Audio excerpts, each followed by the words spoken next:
Buenas tardes. Hoy es Hechos capítulo 10. Padre, danos de tu palabra, llénanos de ti. ¿Qué es eso que nos quieres mostrar a través de la lectura de hoy? Te lo pedimos en el nombre de Jesús.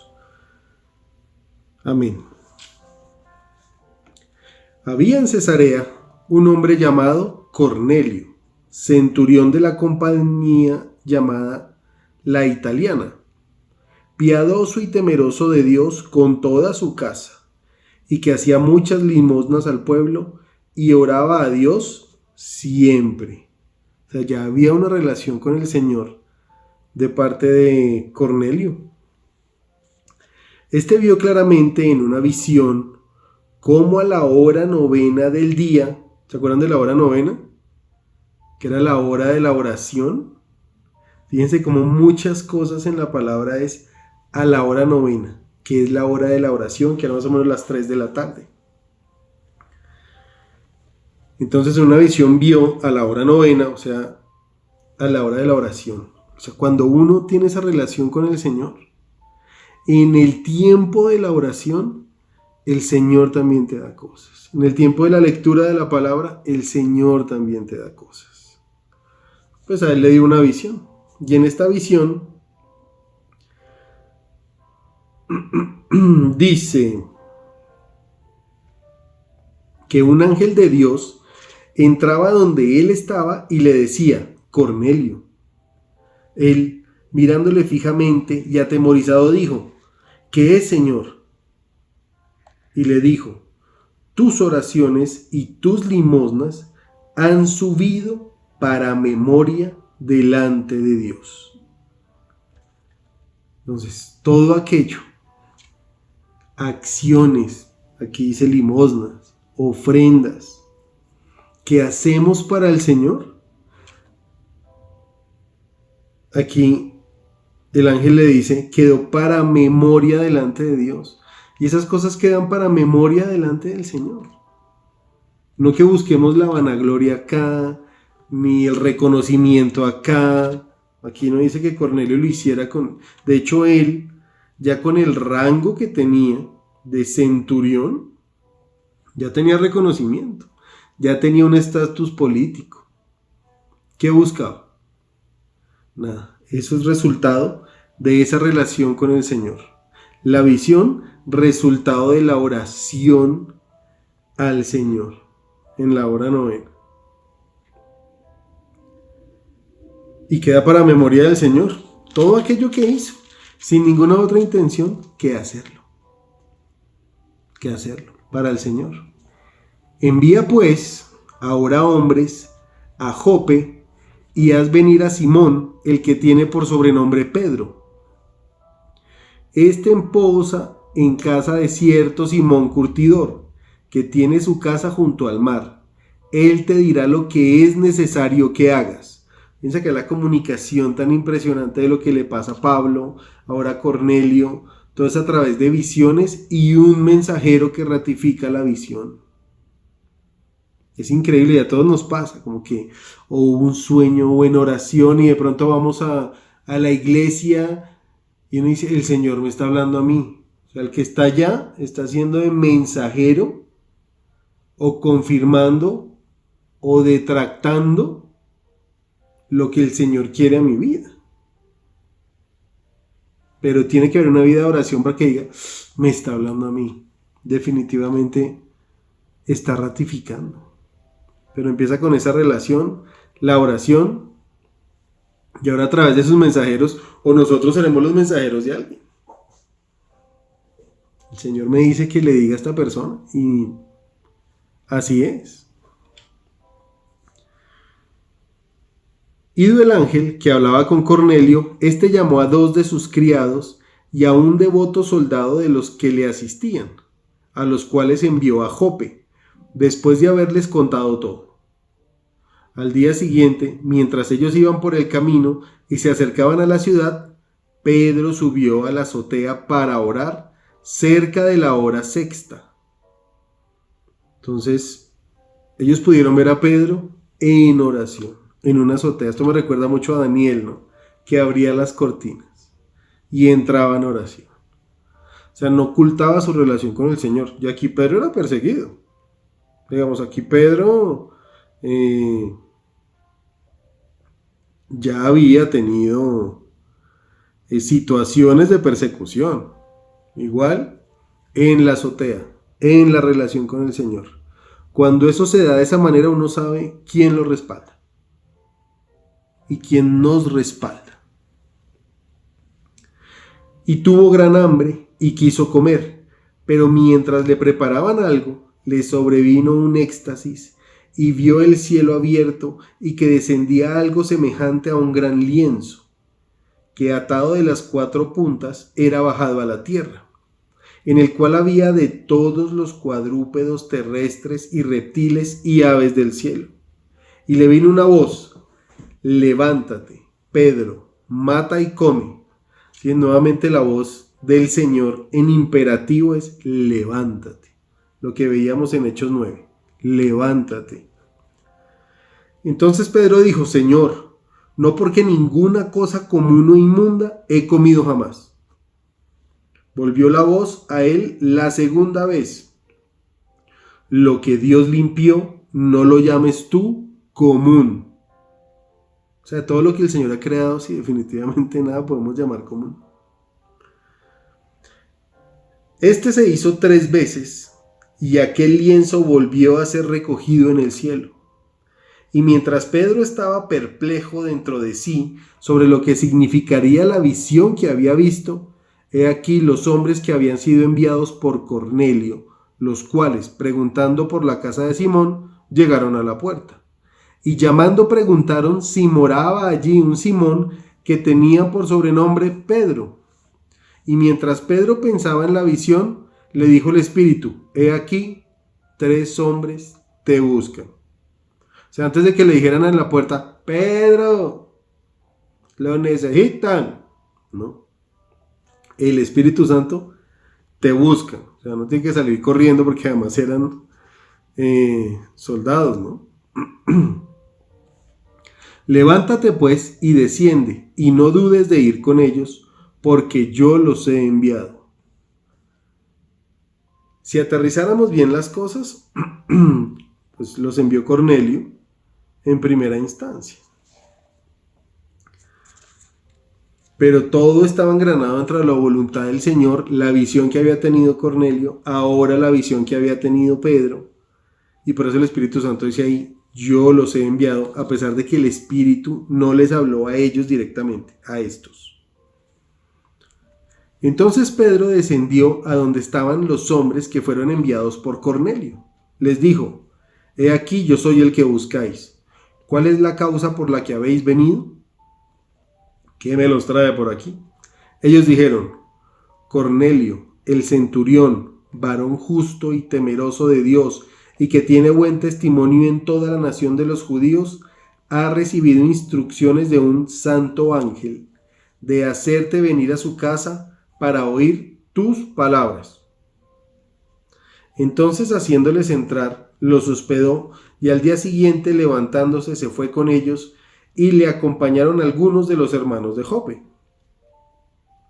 Al otro día entraron en Cesarea, y Cornelio los estaba esperando, habiendo convocado a sus parientes y amigos más íntimos. Ya Cornelio sabía que lo que iba a recibir de Pedro era la palabra del Señor. Cuando Pedro entró, salió Cornelio a recibirle, y postrándose a sus pies, adoró. Ya la reverencia aquí de Cornelio es una cosa increíble. O sea, él sabía cuando la autoridad venía del Señor. Sin embargo, Pedro acá le aclara: mas Pedro le levantó diciendo: levántate, pues yo mismo también soy hombre. Y esto marca una diferencia de ante qué nos postramos, que lo hemos hablado antes. Aquí Cornelio recibe una visión, sabe que Pedro viene dentro de la voluntad de Dios, y cuando se va a postrar a Pedro es aquí solo se le postra y se le adora a una persona, a Dios, a Jesucristo, al Espíritu Santo. Ahí sí, pero a mí que soy un hombre como usted, no, a mí no se me postre. De hecho, los pastores, los sacerdotes, los obispos, cuando a alguien se les postre, no deberían permitirlo. Porque también es, pues, juicio para ellos. No es lo correcto. Cuando después de una enseñanza, la reverencia es para el que la enseña y no para Jesús, algo quedó mal en la enseñanza. No es por ahí. Y eso se tiene que corregir ahí mismo. Los aplausos son para el Señor. La alabanza es para el Señor. La adoración es para el Señor. El postrarse es ante el Señor. No hay otra. Y hablando con él, entró y halló a muchos que se habían reunido y les dijo: vosotros sabéis cuán abominable es para mí para un varón judío juntarse o acercarse a un extranjero. O sea, Pedro arrancó bien. Pero a mí me ha mostrado Dios que a ningún hombre llame común o inmundo. Aquí se da un salto grandísimo para Pedro. Listo, te tocó a los gentiles también. Y para los gentiles entender esas palabras y recibirlas con humildad en su corazón, porque alguno hubiera podido ofenderse. De hecho, cuando se entra a un restaurante judío, y lo que recuerdo en Jerusalén, en Israel, es que eso está dividido. Ellos están apartados. Ellos todavía no tienen este discernimiento que tuvo Pedro. Y para ellos el relacionarse en ese sitio de comida con los turistas, con los que vamos a conocer, eso sería inmundo. Y mucha gente se ofende. Es que se creen mejor, se creen otra cosa, se creen. Aquí algunos hubieran podido ofenderse con esas palabras. Sin embargo, él continúa. Por lo cual, al ser llamado, vine sin replicar. Así que pregunto, ¿por qué causa me habéis hecho venir? ¿Por qué mandaron llamar acá? El Señor ya le había dicho que tenía que venir, pero ¿la motivación de quién era? Pues del Señor. Le dio la visión a Cornelio y luego se la da a Pedro, pero todavía no se lo ha dicho a ninguno. Entonces Cornelio dijo: hace 4 días que a esta hora yo estaba en ayunas. Fíjense la oración y el ayuno como es importante. Y a la hora 9, mientras oraba en mi casa, acuérdense que era la hora de la oración, vi que se puso delante de mí un varón con vestido resplandeciente y dijo: Cornelio, tu oración ha sido oída y tus limosnas han sido recordadas delante de Dios. Envía pues a Jope y haz venir a Simón, el que tiene por sobrenombre Pedro, el cual mora en casa de un Simón, un curtidor, junto al mar, y cuando llegue, él te hablará. Así que luego envié por ti, y tú has hecho bien en venir. Ahora pues, todos nosotros estamos aquí en la presencia de Dios para oír todo lo que Dios te ha mandado. Entonces, Cornelio, ahora hágale. ¿Qué es lo que nos tiene que decir? Pedro les dice: bueno, ¿para qué me mandaron? Y Cornelio le dice: bueno, ¿qué es lo que nos va a decir? Interesante. El Señor hace unas cosas increíbles, pero así son las relaciones. Y tenemos que pedirle sabiduría para ese tipo de encuentros y lograr discernir dentro de la voluntad de Dios este encuentro. ¿Por qué se dio, Señor? ¿Por qué esta persona está delante de mí? ¿Me trae un mensaje de parte tuya y dame la humildad para entenderlo? ¿O tienes un mensaje de parte tuya y dame la sabiduría para entregarlo? Así es el Señor. Pero eso se logra en relación. Cornelio estaba orando y Pedro en la azotea estaba orando. Así que ahí es cuando los mensajes y las visiones de parte del Señor se dan, y ya después Él aclarará la situación. Entonces Pedro, abriendo la boca, dijo: en verdad comprendo que Dios no hace acepción de personas, sino que en toda nación se agrada del que le teme y hace justicia. O sea, no es porque nació judío, entonces la justicia es para el judío, y al griego porque es griego, no. Eres temeroso de Dios, y es lo que entiende aquí Pedro. El Señor se comunica con todos de la misma manera y con el mismo amor,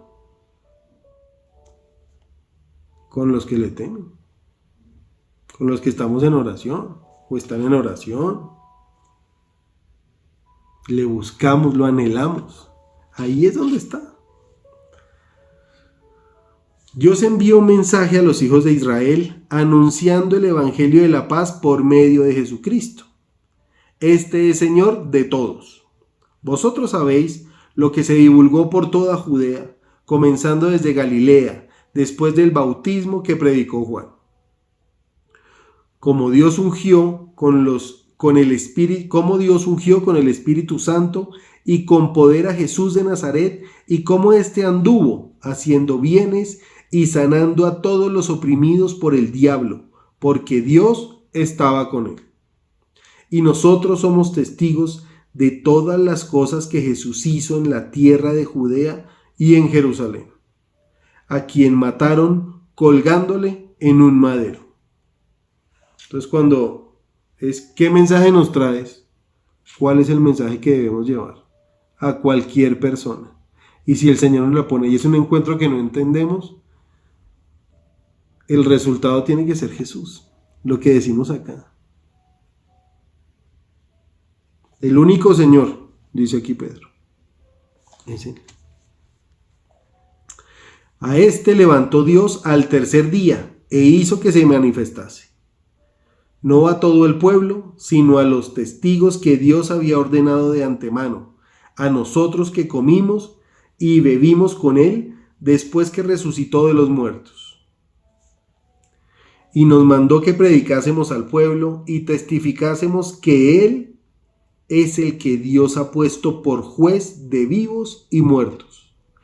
Y este punto es clave, porque le está hablando a un actor de justicia, que es una autoridad romana, que es un centurión. Y aquí está diciendo, el juez es Él. Y aquí nos está diciendo, tal vez en todo lo que está pasando en el mundo ahorita, y queremos que se haga justicia, el juez es Él. El juez es Él. ¿A quién le tenemos que pedir que se haga justicia? Al juez. ¿Y quién es el juez? Jesús. Ese es el juez. Es Jesús. De vivos y muertos. ¿No? Hasta la última decisión que tomemos antes de morir será juzgada. Y estando muertos, llegará un juicio. De este dan testimonio todos los profetas, que todos los que en él creyeren recibirán perdón de pecados por su nombre. La única forma de recibir perdón de pecados es por el nombre de Jesús. Nadie más puede dar absolución. En el nombre de Jesús, en el nombre de Jesús, por el nombre de Jesús. No hay ninguna otra forma. Mientras aún hablaba Pedro estas palabras, el Espíritu Santo cayó sobre todos los que oían el discurso. Ya se presenta el Espíritu Santo. Y los fieles de la circuncisión que habían venido con Pedro se quedaron atónitos de que también sobre los gentiles se derramase el don del Espíritu Santo. Entonces acá ya ellos se dan cuenta, no es solo sobre los judíos. Y el fruto del Espíritu y las manifestaciones del Espíritu Santo no es solo a los judíos, a los de la circuncisión, es también a los gentiles, a los que le temen, a los que están en esa relación que es construida en oración, a través de su palabra, reconociendo a Jesucristo como el Señor Y como dice aquí, como el juez, como el enviado de Dios, el que resucitó. Todo lo que está diciendo acá, que lo dijo Felipe, que lo dijo Esteban, todos los que han sido discipulados. Y aquí Pedro, en esta enseñanza y en este discurso, está discipulando también. Cualquier palabra que se salga de esto, que como vemos va de grupo en grupo, pero tiene que ser lo mismo, no es de la doctrina de Jesús. Tiene que estar dentro de la doctrina. Y ahí es donde está el discipulado.